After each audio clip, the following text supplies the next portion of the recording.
Coba deh, pernah nggak sih kita benar-benar berhenti sejenak dan memikirkan sebatang pohon? Itu bukan sekedar kayu dan daun loh. Itu adalah sebuah mesin kehidupan yang sangat kompleks dan mandiri. Hari ini, kita akan coba membongkarnya, kita lihat gimana cara kerjanya. Ini tuh salah satu keajaiban alam yang paling besar kan?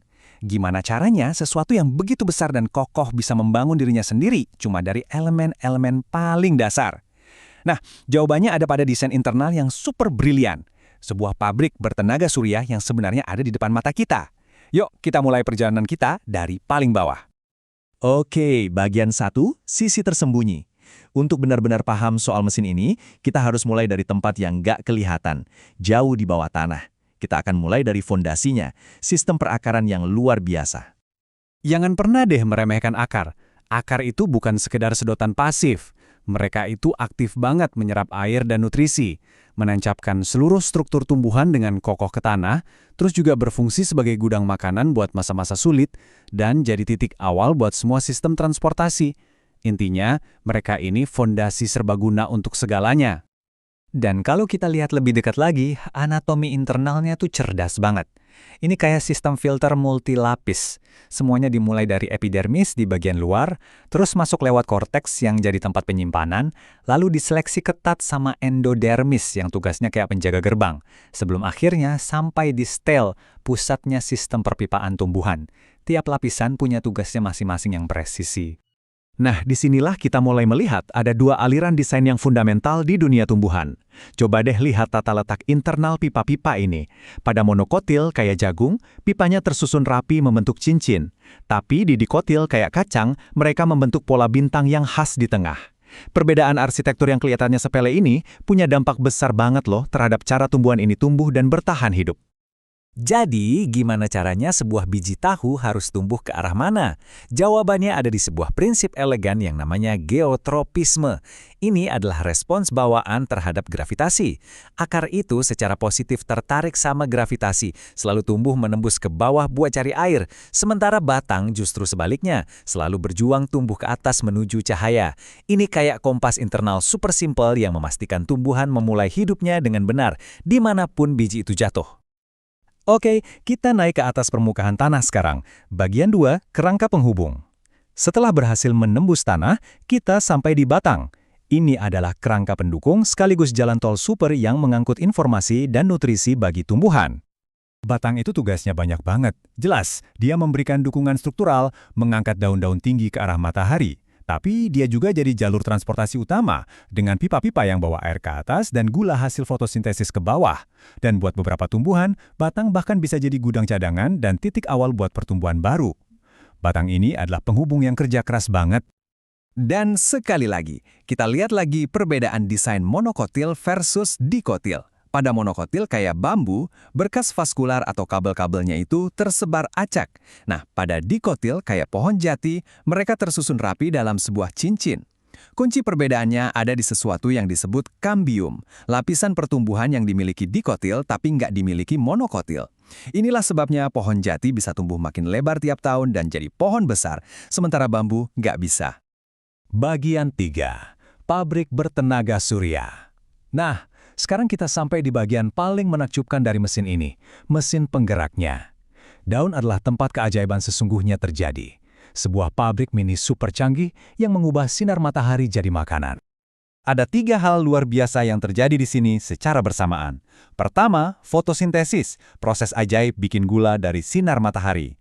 Kedua, pertukaran gas, di mana daun menghirup CO2 dan menghembuskan oksigen yang kita hirup.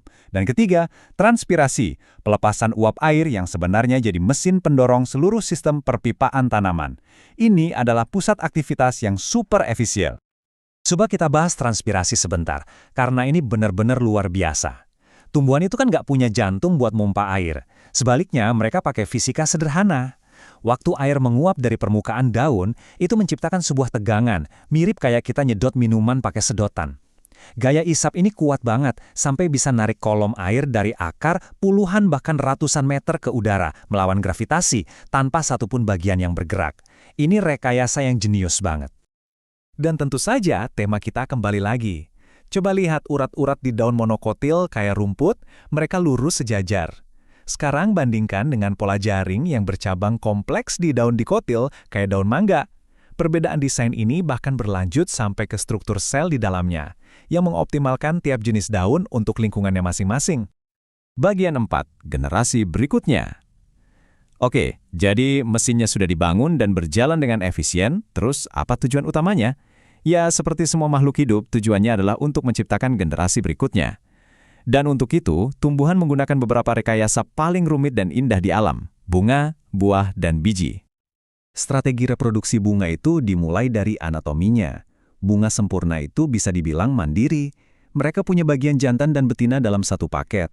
Di sisi lain, bunga tidak sempurna cuma punya salah satunya, yang artinya mereka harus bergantung pada penyerbukan silang dengan bunga lain untuk bisa bereproduksi. Nah, ini ada trik rapi yang bisa kamu pakai di kebunmu sendiri. Mau tahu sebuah tanaman itu monokotil atau dikotil, hitung aja kelopak bunganya. Monokotil hampir selalu punya bagian bunga dalam kelipatan 3, sedangkan dikotil biasanya pakai kelipatan 4 atau 5. Ini petunjuk visual yang gampang banget untuk melihat perbedaan genetik yang mendalam. Setelah penyerbukan berhasil, fokusnya beralih ke pengembangan buah. Buah ini punya 2 tujuan yang brilian. Pertama, melindungi. Dia bertindak seperti berangkas yang aman buat biji-biji berharga di dalamnya. Kedua, untuk menyebar. Dia dirancang untuk dimakan, terbawa angin, atau nempel di bulu hewan buat memastikan generasi berikutnya bisa tersebar jauh dan luas. Bagian 5, jaringan listrik. Sejauh ini kita sudah lihat mekanismenya. Sekarang, untuk bagian terakhir, ayo kita zoom in sampai ke tingkat molekuler untuk paham dari mana semua energi buat menjalankan mesin ini berasal. Kita akan mengintip jaringan listrik kimianya. Coba bayangin, ekonomi energi tumbuhan itu kayak punya 2 proses yang berlawanan tapi saling melengkapi. Di satu sisi, ada fotosintesis yang pakai energi matahari untuk membangun molekul gula. Ini ibaratnya nabung uang di bank energi. Di sisi lain, ada respirasi seluler yang memecah molekul gula itu untuk melepaskan energi. Ini kayak narik uang dari bank buat dipakai. Keduanya adalah 2 sisi dari mata uang kehidupan yang sama.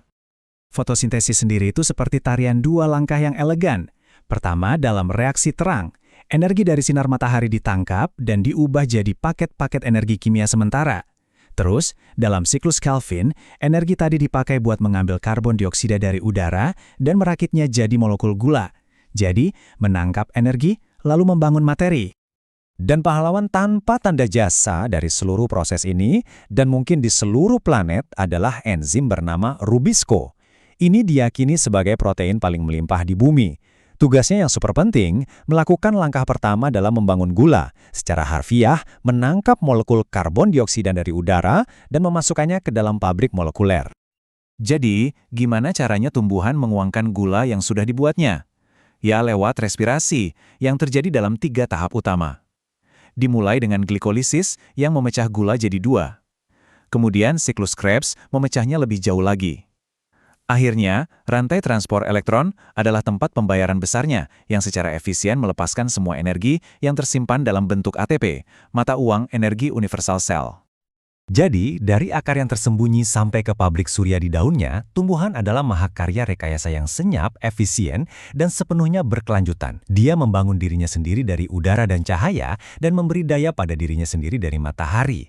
Ini bikin kita bertanya, kalau alam saja sudah menyempurnakan mesin mandiri ini, pelajaran apa yang bisa kita ambil untuk membangun sistem yang lebih berkelanjutan di dunia kita sendiri?